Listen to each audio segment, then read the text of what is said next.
Повторувам, судот во Тетово му досуди 2 години затвор на сторителот кој смртно ја прегази 22 годишната Теодора Ристевска.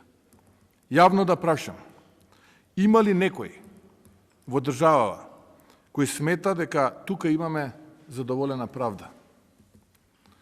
Јас не само што не сметам дека правдата е задоволена, но и како председател на владата, како човек и родител на 2 деца, сум силно разочаран.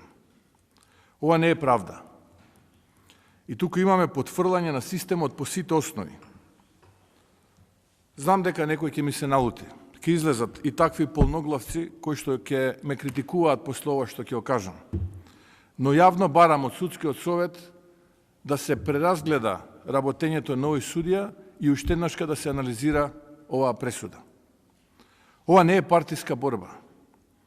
Ова е битка за вистината, за одговорноста, за правдата.